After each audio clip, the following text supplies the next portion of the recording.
Hi hello welcome back to our channel. ఇవాల్టి recipe ఏంటనుకుంటున్నారా? అలా నోట్లో వేసుకోగానే వెన్నలా కరిగిపోయే రవ్వ లడ్డండి. వంట రాని వాళ్ళు కూడా ఈజీగా చేసే స్వీట్ అండి ఇది. నేను చేసే మెథడ్లో ఒక్కసారి మీరు చేసి చూడండి. రవ్వ లడ్డు అనేది చాలా సాఫ్ట్గా వస్తుందండి. ముందుగా 1/2 కిలో రవ్వ తీసుకోవాలి. అదేవిధంగా మనం ఏ కప్పుతో అయితే రవ్వ తీసుకున్నామో అదే కొలతతో చక్కెర అనేది తీసుకుని ఈ విధంగా పౌడర్ చేసుకొని పక్కన పెట్టేసుకోవాలి. ఇప్పుడు కడాయి పెట్టుకొని తగినంత నెయ్యి యాడ్ చేసుకోవాలండి.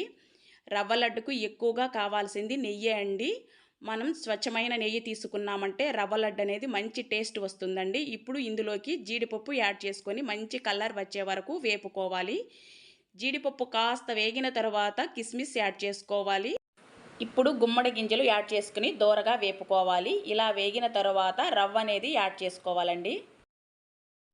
రవ్వ యాడ్ చేసిన తర్వాత ఐ ఫ్లేమ్లో మాత్రం పెట్టుకోకూడదండి. సిమ్లో పెట్టుకొని ఈ విధంగా వేపుకోవాలండి.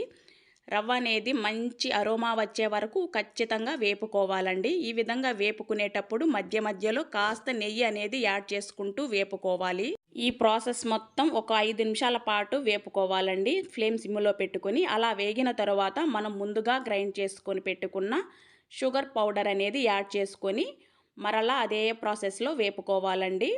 మనం షుగర్ పౌడర్ యాడ్ చేసిన తర్వాత కాస్త డ్రైగా అనిపిస్తుందండి. అప్పుడు మరి కాస్త నెయ్యి అనేది యాడ్ చేసుకొని మరలా కలుపుతూ వేపుకోవాలి.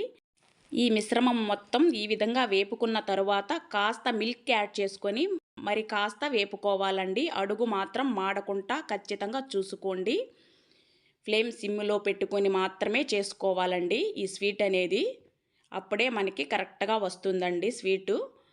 చివరిగా కాస్త ఇలాచీ పౌడర్ యాడ్ చేసుకొని మరి కాస్త కలుపుకొని పక్కన పెట్టుకోవాలండి. ఈ మిశ్రమం గోరువెచ్చగా వచ్చిన తర్వాత నెయ్యి అనేది కాస్త చేతికి అప్లై చేసుకొని ఈ విధంగా ఉండ చుట్టుకోవాలండి. మనకి పూర్తిగా చల్లారిపోయింది అనుకుంటే రవ్వ అనేది మరి కాస్త హీట్ చేసుకొని ఇదే విధంగా ఉండలు చుట్టుకుంటే నోట్లో వేసుకుంటే వెన్నలా కరిగిపోయే రవ్వ లడ్డు అనేది ప్రిపేర్ అయిపోయిందండి. నా రెసిపీ మీకు నచ్చితే మన ఛానల్ని తప్పకుండా సబ్స్క్రైబ్ చేసుకోండి, లైక్ చేయండి, షేర్ చేయండి. Thank you for watching friends.